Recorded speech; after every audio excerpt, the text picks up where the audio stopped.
सामीन और नाजरीन अस्सलाम वालेकुम रहमतुल्लाह। स्विट्ज़रलैंड से मोहम्मद अयूब कुल्ला टास्क के साथ आपकी खिदमत में हाज़िर है। आज हम एक साइंस के बारे में एक छोटी सी वीडियो बनाने लगे हैं। उम्मीद है आपको पसंद आएगी। ये है एक खलाई झाड़ू, जिसे आप वैक्यूम क्लीनर कह सकते हैं। उसके नज़दीक इधर जर्मन में इसको स्टोवसागर कहते हैं। तो इसका पूरा नाम है क्लियर स्पेस वन, क्ला के नाम से, CLAW क्ला। तो बरतानिया की एक कंपनी है जिसका नाम है एलेक्नॉर डायमोस, वो ये काम कर रहे हैं। तो ये एक सेटेलाइट का मंसूबा है जो ज़मीनी मदार में गैर ज़रूरी ज़ेर गर्दिश करोड़ अजसाम, जिसको आप स्पेस जंग कह सकते हैं, को तलब करेगा। UK के जो साइंस मिनिस्टर हैं उन्होंने नवंबर 2020 में इसका ऐलान किया। और हमें पता है कि माहिरीन हर साल बहुत से रॉकेट या सैटेलाइट ज़मीनी मदार में भेजते हैं और ये सिलसिला कई दहाइयों से जारी है। अब तक इंसान खला में 10,000 से ज़ायद, बल्कि बहुत ज़्यादा सैटेलाइट भेज चुका है। पिछले साल ही मैंने अभी एक रिपोर्ट पढ़ी थी, 6,000 सैटेलाइट जो भेजे हैं, और जिनकी अक्सरियत जो है वक्त के साथ वो नाकारा हो जाती है। रॉकेट फटने से इनके टुकड़े जो हैं ज़मीन में वापस नहीं आ सकते, यानी ये अशिया जो हैं वो नाकारा हो जाती हैं। याद रहे कि ये डेब्रिस जो हैं, खलाई कचरा जो है, हर किस्म का, और कई एक उसकी जिसामत होती है, छोटे बड़े होते हैं, यानी नट बोल्ट से लेकर एस्ट्रोनॉट के जो कैमरे होते हैं, स्पेचुला होता है, वो तक हर चीज़ इसमें शामिल होती है। 2019 में यूरोपियन स्पेस एजेंसी जो है उन्होंने एक किस्म के टेंडर मंगवाए और 12 में से एक कंपनी को सिलेक्ट किया, जिसका नाम अभी मैंने लिया था। तो स्पेस मिशन उनको दिया गया है कि उन्होंने एक आइटम को पहले ऑर्बिट में से निकालना है। बहुत से ऑर्बिट हैं, ज़मीन के जो मदार हैं, हज़ारों में ये सैटेलाइट फिर रहे हैं, उनका गंद है, कचरा है, डेब्रिस है, उसको हटाना मकसद है।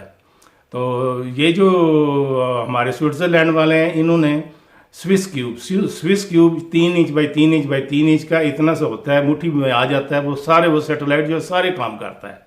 और इसी को प्रिसीजन टेक्नोलॉजी कहते हैं, प्रिसीजन इंजीनियरिंग कहते हैं। इससे ये पैसा कमाते हैं। वो 6 के 6 काम करता है जो एक बड़ा सैटेलाइट करता है।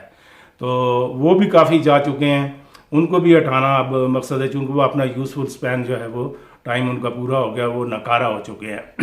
क्लियर स्पेस वन जो है, इसका कॉन्ट्रैक्ट जो है वो 86 मिलियन यूरो का है। जी हाँ, 86 मिलियन यूरो का है। और ये 5 साल बाद यानी 2025 में इंशाल्लाह लॉन्च किया जाएगा। ये जो क्लियर स्पेस वन है, इसका मिशन यही है, इसके अंदर जो मतलब टेक्नोलॉजी डाली गई है, वो इधर यहाँ की एक यूनिवर्सिटी है, बल्कि 2 यूनिवर्सिटियों ने मिलकर किया है। एक तो फाकोक शूले है, जहाँ मुझे भी 14 महीने जाने का मौका मिला, वहाँ से मैंने पढ़ा। तो एक वो है फाकोक शूले, और दूसरा जो है यहाँ लुसर्न है। इनका बहुत खूबसूरत मुकाम है, देखने के लायक है। कभी मौका मिला तो आपको वो जगह भी इंशाल्लाह दिखाएंगे। उसको कहते हैं EPFL, यानी ये इतिहाद जो यहाँ की जो टेक्नोलॉजी की बड़ी यूनिवर्सिटी है ज़ूरिख में, उसके बिलमुकाबल है। सिर्फ ये है कि वो फ्रेंच एरिया में, लुसर्न में। तो ये दोनों मिलकर इस काम को आगे बढ़ा रहे हैं और 2025 में इसको लॉन्च करेंगे। जी, तो ये जो सैटेलाइट है, जो वैक्यूम क्लीनर होगा, स्टोवसागर होगा, ये जितनी डेब्रिस होंगी, खलाई कूड़ा होगा, उसको इकट्ठा करेगा और उसको तलब किया जाएगा। और हो सकता है कि उसमें ऐसी भी मतलब सिफत रख दी जाए, मुतसिफ कर दिया जाए उसे इस सलाहियत से कि वो कचरा जो है, वो डेब्रिस जो है, इधर वापस ज़मीन में ले आए। इस वक्त तकरीबन 16 करोड़ टुकड़े ज़मीन के मुख्तलिफ मदारों में चक्कर लगा रहे हैं, जिन्हें साफ़ करना इंतहाई मुश्किल काम है। और मदार में अदम सफाई की वजह से ज़ेर गर्दश ये अजसाम जो हैं, मुस्तकबिल के अरबों डॉलर मालियत के जो मनसूबे हैं, मसलन खलाई स्टेशन, उसको बहुत बड़ा नुकसान पहुँचा सकता है। लिहाजा मदार की ज़मीनी मदार जो मुख्तलिफ हैं, उनकी सफाई करनी बहुत लाजम हो चुकी है। तो क्लाक है, दी क्लाक का इसे नाम दिया गया है। वैसे पूरा नाम मैंने अभी आपको बताया था, क्लियर स्पेस वन है। और इसमें पिंसर मोशन जो है उसका असूल इस्तेमाल किया गया है। तो आप ये कह लेंगे ये खलाई झाड़ू है जो ख़तरनाक कूड़ा करकट को साफ़ करेगा, तलफ करेगा, और हो सकता है इसे वापस ज़मीन की तरफ भी लाए।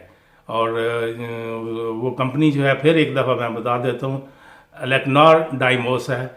ये जो है एरोस्पेस एंड डिफेंस कंपनी है बरतानिया की।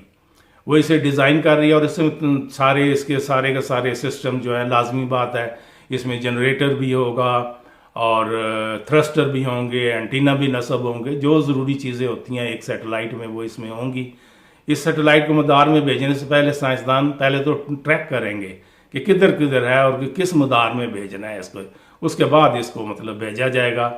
یہ تو سب کچھ ہے، لیکن میں آخر پر یہ کہنا چاہتا ہوں اس ویڈیو کے کہ دیکھیں دنیا کہاں سے کہاں پہنچ گئی۔ جیسے ابھی میں نے سوئس کیوب کا ذکر کیا تھا، وہ بہت ہی پرسیجر ٹیکنالوجی پر اس کا انحصار ہے، استعمال کرتے ہیں۔ دنیا کی یونیورسٹیاں جو ہیں انہوں نے بڑی بڑی لیبارٹریاں بنائی ہیں، تحقیق اور ریسرچ کا کام ہوتا ہے۔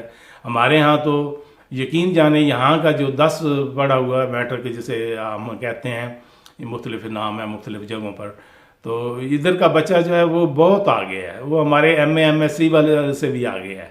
کوئی ہمارا نظام تعلیم جو ہے مطلب صفر ہے، کوئی پہلی 500 تو یونیورسٹیاں دور کی بات ہے، پہلی 500 یونیورسٹیوں میں کوئی نام نہیں، کیا ہوا جو ایک آدھ دفعہ نام نظر سے گزرا؟ اور مطلب پہلے کم سے کم ایک نصاب تو لاؤ، اور 10-15 سال لگے گی، کیونکہ یہ نہیں ہے کہ یہ پھونک مارتے ہوئے سارا کچھ صحیح ہو جائے گا۔